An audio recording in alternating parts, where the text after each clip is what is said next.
Mary and I had come to Texas to help settle her father's estate. And then there we were, staying in a hotel under fake names, having fled from her half-brother. They'd gotten into an argument earlier in the day that had quickly spun out of control. Fearing he would pull a gun, we'd run for our rental car while Mary was screaming back at him that he was perpetuating their family's legacy of spite. It was a fitting epilogue to the 2 weeks we'd spent in Texas a year prior, which comprised the most surreal and absurd experiences of our lives, the 12 days of crazy. On the first day of crazy, we flew to Corpus Christi. This trip was brought on by an unexpected phone call. Mary, this is Matthew, your brother. I got your number from information. Dad's in the hospital. He's had a heart attack. Matthew told me he'd be going to Texas to be with our father and asked if I'd go too. I jotted down his number and told him I'd call him back. When I was 19, my father got up one summer day and left our family, without saying goodbye or even leaving a note. He quit his job in Northern Virginia, secretly packed some personal effects, and moved to Georgia where he had a job offer waiting. My parents' marriage had been a disaster, and I wanted them to get a divorce for as long as I could remember. But my father abandoning us like that was devastating. Over the years that followed, my father made a half-hearted effort to stay in touch with me and my sisters, first from Georgia, and then after he moved to Texas. He'd occasionally send letters or gifts, but he never visited or called, claiming he was too poor from the divorce to travel or even afford a home phone. So I hadn't seen my father in 11 years, but after talking with his doctors who explained that his situation was grave, I decided I'd go. I was anxious about meeting Mary's father and brother. We'd been dating for several years, but I worried that I'd be intruding. Still, there was no way I could let her go on that difficult a trip by herself. Before Matthew's phone call, I knew almost nothing about him. He was Mary's half-brother from their father's first marriage. Almost 10 years older than Mary, he had left for the military when she was just 8. She'd seen him only a handful of times between then and when her parents got divorced. So I really didn't know what to expect. Matthew had gotten to Texas before us and was picking us up at the airport. I imagined a lot of things while I was on the plane, but I didn't imagine a squat, long-haired biker with a scruffy beard and an eye patch and a limp. I'd forgotten to tell David that Matthew had been in a motorcycle accident some years before and had sustained a number of injuries and was partially paralyzed. Matthew greeted us gruffly and directed us to our ride. It was a 45-minute drive between Corpus Christi and Kingsville, the town where their father lived, and it was terrifying. We crowded into Mary's father's old pickup truck, which only had 2 bucket seats. I was crammed in behind them, sitting on the luggage. The truck was a stick shift, and it was Matthew's right arm that was partially paralyzed, so we shifted gears with great difficulty, and every time Mary and I weren't sure if the truck was gonna swerve off the road or just grind to a halt. And every time we approached an intersection, Mary and I held our breath because we knew Matthew couldn't see out of his right eye. Matthew, for his part, seemed pretty comfortable. He spent the drive filling us in on his life in the Carolinas, where he lived in a mountain cabin with 2 dogs. In his words, if they ain't tearing the place up, they're decorating it with P, if that's not clear. I was relieved to get to Kingsville, where we could check into our hotel for the night. On the second day, we went to see my father in the hospital. He hadn't regained consciousness after his heart attack, and the staff was asking me and Matthew about end-of-life care. Having been estranged from my father for so many years, the mantle of next of kin felt very uncomfortable. While I was talking with the doctors and nurses, the priest from my father's church arrived. He was very thin, with round glasses and dark hair. He extended his hand to introduce himself. He was so quiet and difficult to understand that David and I, in private, referred to him as Father Mumbly. He prayed for a while at my father's bedside and then came over to talk to us. The people that at the church. I'll pray for your father. Thanks. I was hoping you might be able to offer us some guidance. I don't know what my father would want in terms of continuing life support, or how he might feel about donating his organs when it's time to make those decisions. Well, the church only requires feeding. As for organ donation...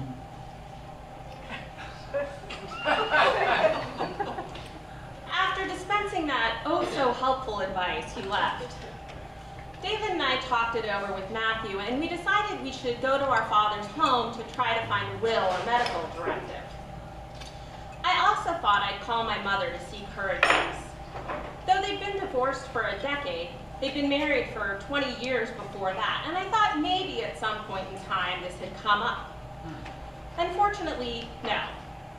I told my mother our plan to go to my father's home, and she warned me to be careful in case I found any locked briefcases, as they were likely to contain guns or porn. And so, on the third day, wary of briefcases, we went to my father's home. Despite his claims of poverty, my father owned 2 small apartment complexes on neighboring streets in Kingsville. At the time he entered the hospital, he was in the process of moving his own home from one apartment to another. Having lived under his roof for 19 years, I had a pretty good idea what to expect. But as the door to the first apartment swung open, David just stood there, mouth agape. It was like a scene out of Hoarders. There were papers strewn about, and boxes and piles of books everywhere. The sink was full of dirty dishes, and the kitchen counter was covered with cleaning supplies and other things we couldn't identify. In the midst of all of this mess, Matthew had quickly found an envelope marked "Open only upon my death." We discussed it briefly, and we decided we'd open it now.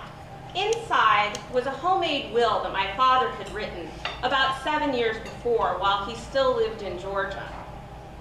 Apart from a few relatives, Matthew and I didn't recognize any of the names. Hoping to find a more recent document, we decided to continue searching.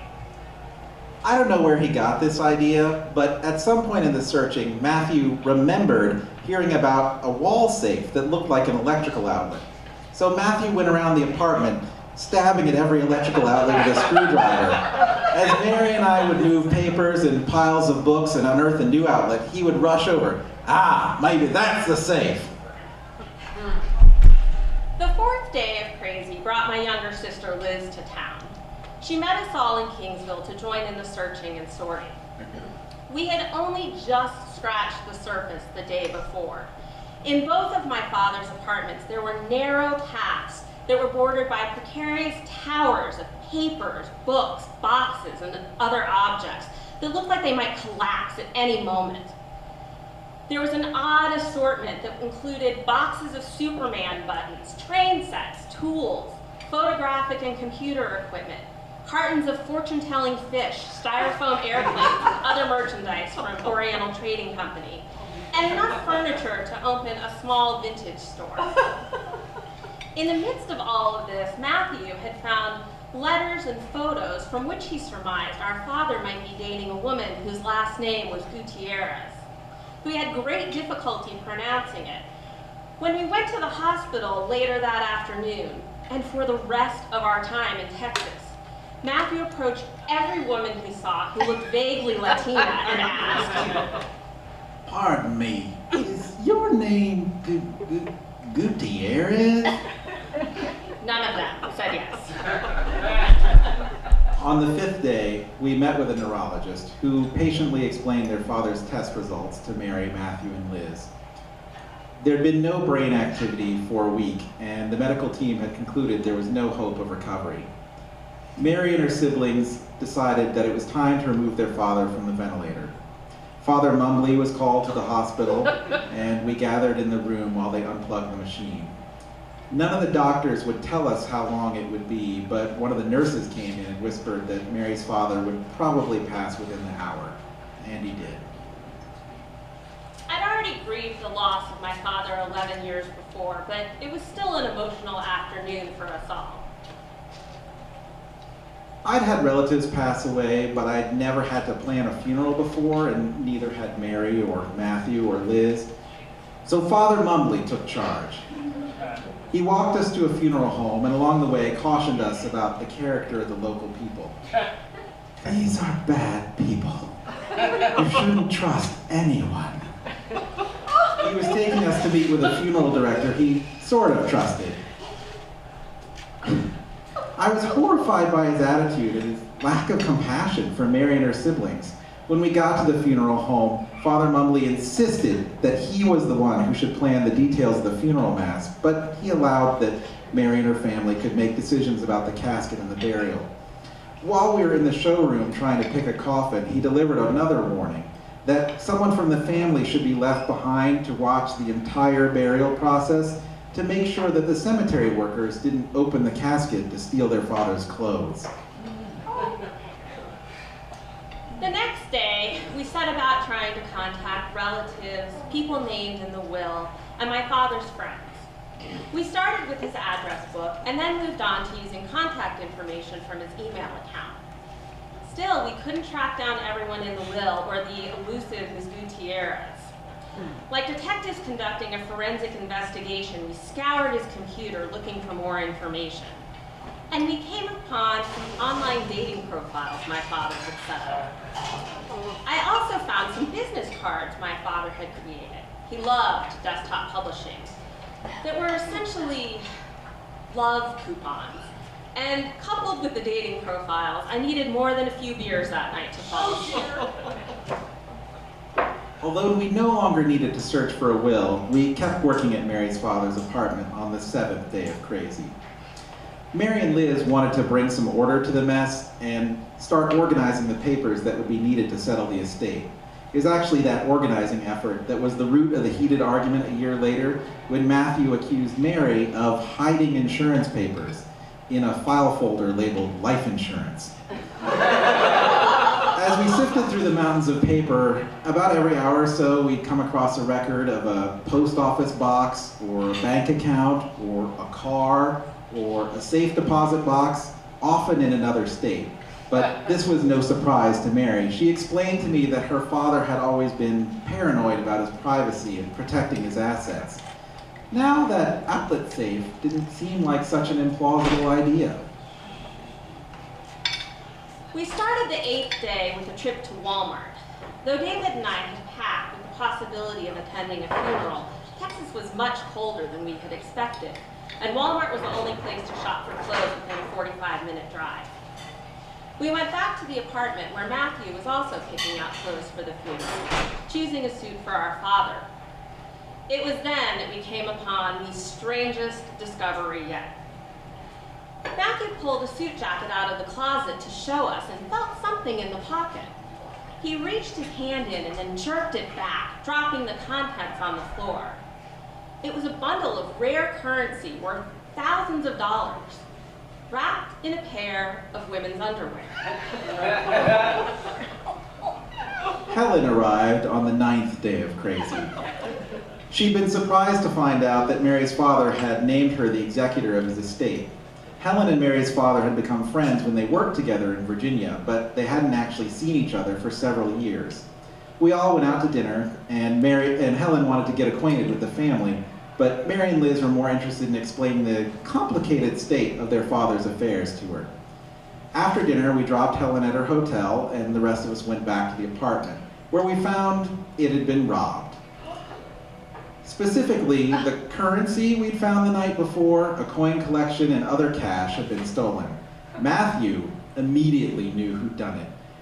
Mary's father had become close to 2 of his tenants, and we'd actually asked them to be pallbearers.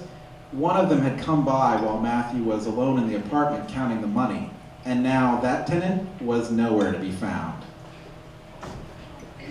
On the 10th day, we went to my father's funeral. Many of his colleagues and students from the university were in attendance, as were most of his tenants, though not the one under suspicion, a number of people from his church, and even Ms. Gutierrez. The Mass was all in Latin, except for the sermon, which focused on how the choices you make determine where you will spend eternity. Father Mumbly admonished people to be faithful, and not just any faith would do. At best, only 5% of non-Catholics will go to heaven. I don't know where Father Mumbly got his statistics, but I remain highly skeptical. When the Mass was over, we proceeded to the cemetery, where there were more prayers, and then the mourners gathered around me, Matthew, and Liz to offer their condolences. Many simply said, "I'm sorry for your loss." But others had special words of comfort. One couple who had attended church with my father clutched my hands and said, "We didn't know about you. Your father never told us he had 2 daughters." Another woman explained to me that there are many levels to purgatory and that she'd be praying for my father. With the funeral behind us, on the 11th day, I went to my father's office at the university with Matthew, Liz, and David. We boxed up all of his books to donate to the library, and we cleaned out his filing cabinets and desk. Late in the day, I saw a student approaching the window of his office. As he got closer, I could see he was carrying a cardboard tombstone that read, "R.I.P. asshole." And he left it outside the window. I'd spent most of my life at odds with my father, and the last 10 days seeing things I wish I hadn't, though there were also family photos, drawings that his kids had made, and love letters from my mother that he'd saved for 30 years. I had no illusions about who my father was, brilliant and creative, but flawed and difficult to say the least. And yet I could not stomach that insult, and I ran outside to take down the tombstone. At last, it was our final day in Texas. Before we left Kingsville, Mary wanted to visit the cemetery. She was about to get out of the car at her father's grave when there was a javelina, a small pig-like animal that was running around wildly. She decided to just leave well enough alone. With all that happened in Texas during the 12 days of crazy, my father's death was the least strange occurrence. The theft on the eve of his funeral, the cardboard tombstone, and the insensitive words of Father Mumbly, the parishioners, and others have led me to more carefully consider my interactions with people, especially in difficult moments, because they might leave a lifelong impression. And while we're talking about the mess you leave behind, please go home tonight and gather up the things you don't want your kids or your parents to see. Literally, box them up and put a label on that says, "Burn if I'm dead." Your loved ones will appreciate it when you're gone.